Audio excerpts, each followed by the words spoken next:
Do you want to make this cute Beatrix Potter Peter Rabbit cake? Stay tuned and I'll show you how.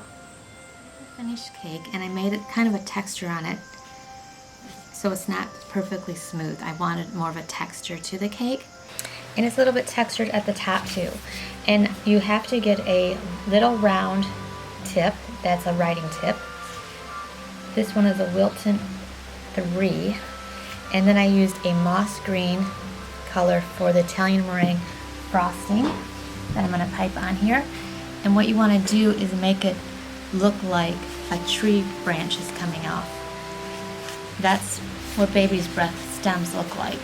So I have this large cookie cutter and I made an impression on the top, putting it down, so I have a guide for doing my baby's breath.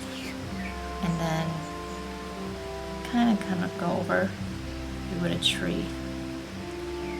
And then bring a little bit more over here, and then over here.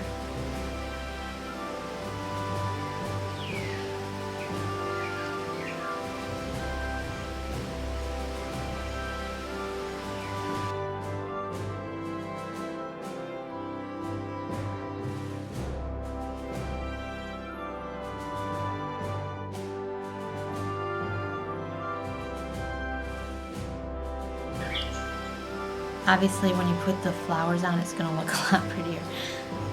But I might put a couple more stems off of here just because baby's breath is pretty stemmy. Now to make the flowers, this is a very tiny star tip, number 3 Wilton. Just go on all the stems and start with just doing the tips. And to do that, you want to press down and release. Gently press down and release. So a little pressure and then release. Press, release. This is when it's good not to have had coffee.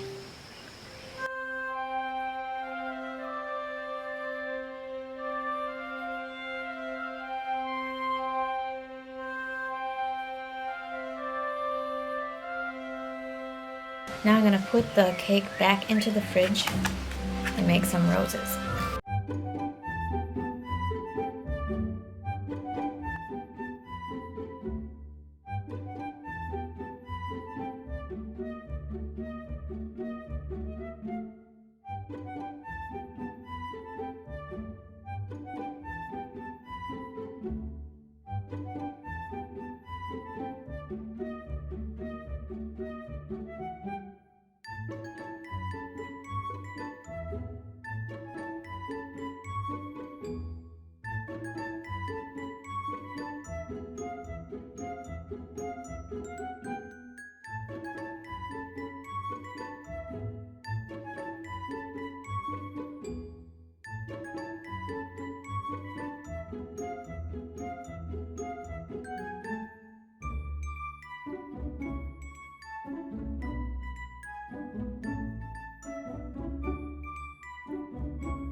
Now that tedious part is over, you want to put a number 16 on your piping bag with the same frosting, and this is the same tip as we used for the baby's breath. And you just lightly touch and lift like you did the baby's breath. Because in a real hollyhock, it goes smaller and smaller because the buds get smaller the higher up it goes.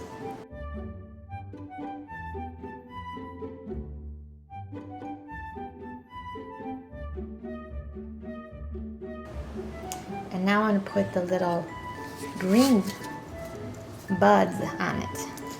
All you need is the number 3 writer's tip. Put dots like they're little buds.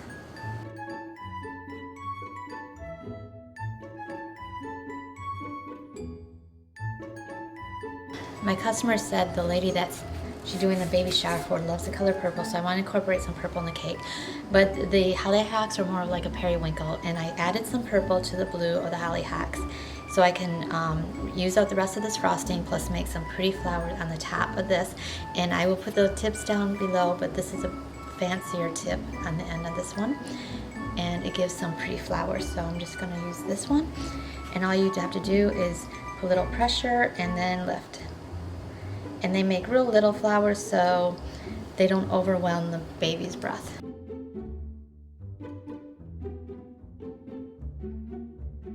Make sure before you put your fence on that you dust it off with a soft brush because you don't want any cornstarch still on it. I'm gonna just take some buttercream and just a little bit because I don't want it bulging out too much. And just put some dots on it. There he is. Press them down with my fingers just a little bit.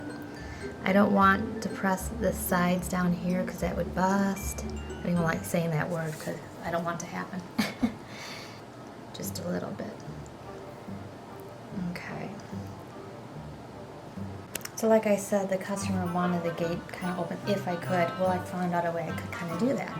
And that was just to angle it on here with the bunny coming out. I don't know if you can tell, but it looks like it's open a little bit doing it that way.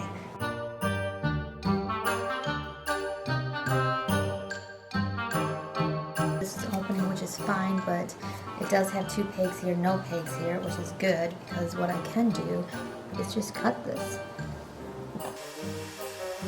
So I made some buttercream, lettuce, and cauliflower, and I'm gonna put those elements on the top here.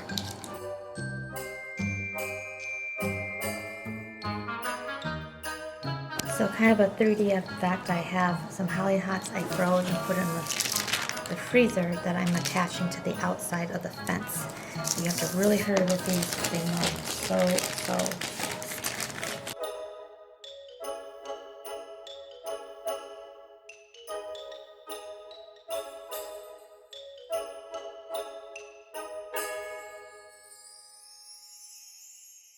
Since I never made a cake like this exactly before, I learned something, and when you put the hollyhocks in front like 3D, make sure you press them up to the cake. If you have them standing up, obviously they're going to just fall over and melt. And a couple of mine were kind of doing that, so I just took my finger and I pressed down on the cake. Okay, thanks for watching.